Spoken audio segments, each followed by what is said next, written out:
صحابہ انبیاء علیہم کے بعد سب سے افضل لوگ ہیں۔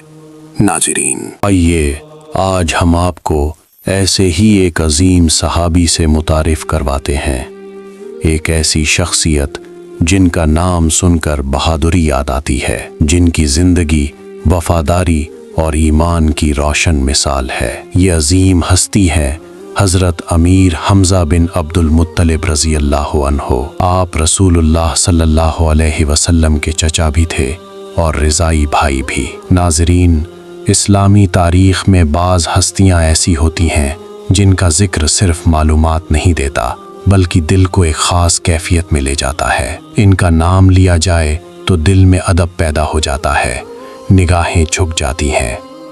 حضرت حمزہ رضی اللہ عنہ قریش کے معزز قبیلے بنو ہاشم میں پیدا ہوئے۔ یہ وہ خاندان تھا جسے عرب میں عزت اور قیادت کی علامت سمجھا جاتا تھا۔ بچپن ہی سے آپ کی شخصیت نمایاں تھی، جسم طاقتور تھا، دل میں جرت تھی اور طبیعت میں خودداری نمایاں تھی۔ جب آپ راز جوان ہوئے تو عرب کے دلیر لوگوں میں آپ کا شمار ہونے لگا۔ شکار آپ کا پسندیدہ مشغلہ تھا۔ مکہ کے ارد گرد پہاڑ اور وادیاں آپ کے قدموں سے واقف تھیں۔ اکیلے شکار پر نکل جانا آپ کے لیے معمول کی بات تھی۔ خطرناک جانوروں کا سامنا کرنا بھی آپ کے لیے مشکل نہیں تھا۔ لیکن حضرت حمزہ کی بہادری